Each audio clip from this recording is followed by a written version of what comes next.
dia belum nge-spill harganya, tapi gue dapet bocoran dari salesnya.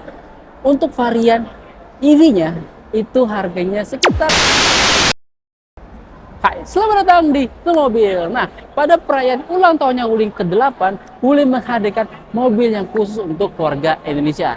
Ini dia adalah Wuling Cortez Darion. Dan pada video kali ini, gue akan nge-review singkat sedikit mengenai si Wuling Cortez Darion. Penasaran gimana reviewnya? Saksikan terus di Teman Mobil.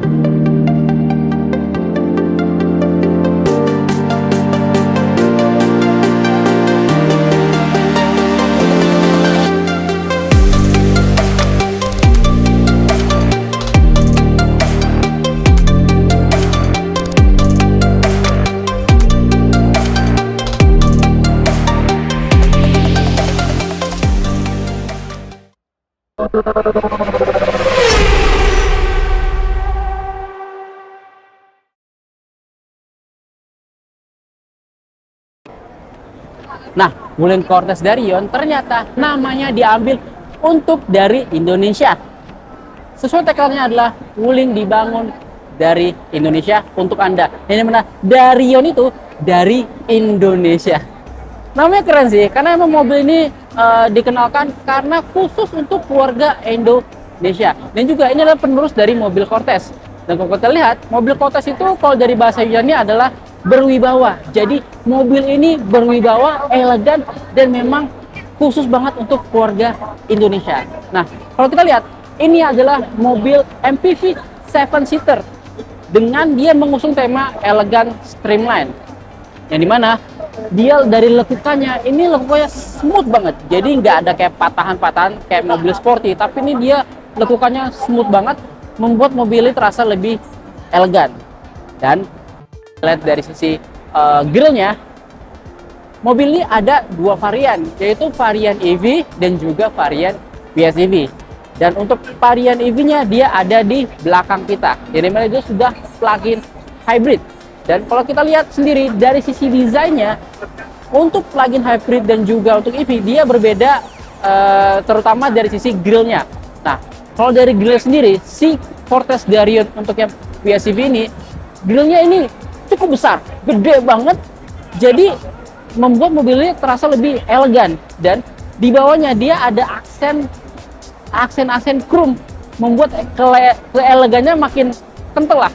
Terus untuk dari lampu sendiri, dia lampunya kita lihat sudah full LED, mau itu lampu sennya ataupun lampu DRL-nya. Jadi membuat mobil ini futuristik lah ibarat. Nah, dari bannya sendiri, dia ini ring 17, yang dimana untuk profil bannya 215-55R17.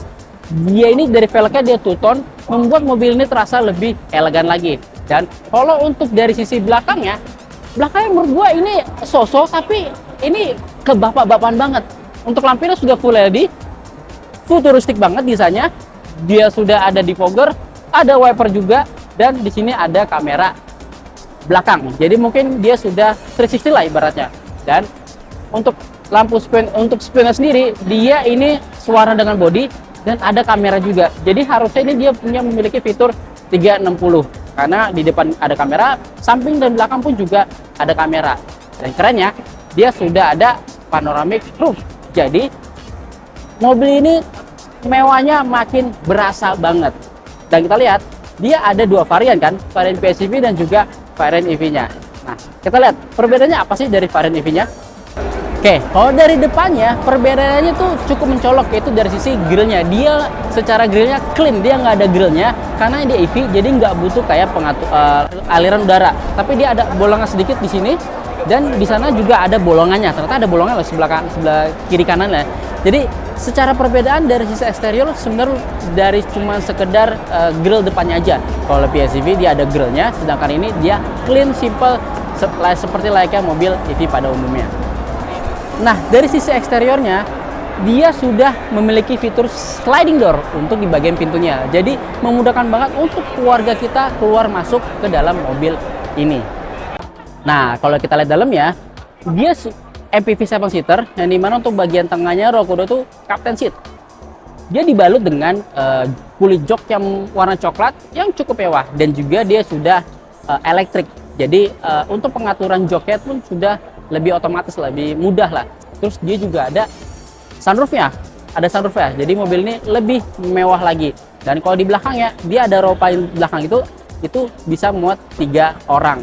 Jadi emang ini mobil bisa diduduki 7 orang.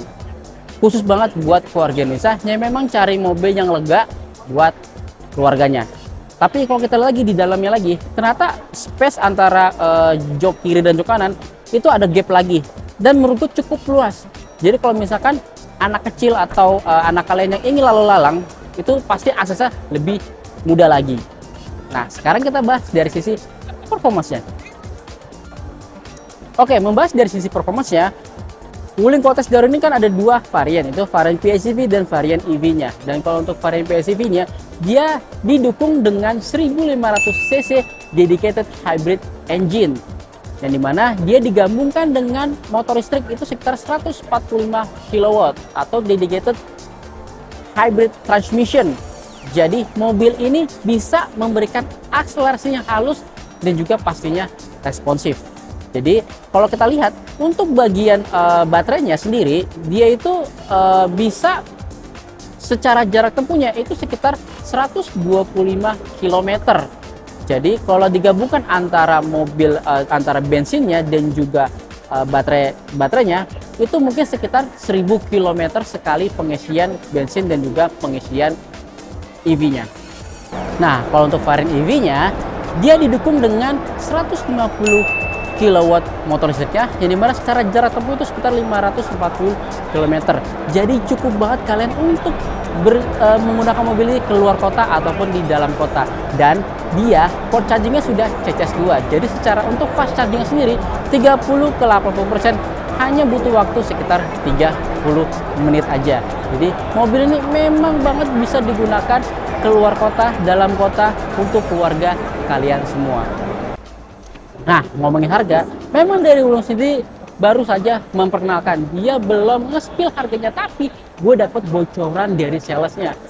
Untuk varian EV-nya itu harganya sekitar estimasi 400 jutaan kecil, dan untuk varian PHEV-nya itu sekitar 500 jutaan kecil. Tapi harga ini katanya bisa naik sedikit atau bisa turun sedikit. Jadi varian ini menurut gua kalau dibandingkan dengan kompetitor mungkin bisa kayak Toyota Innova Zenix.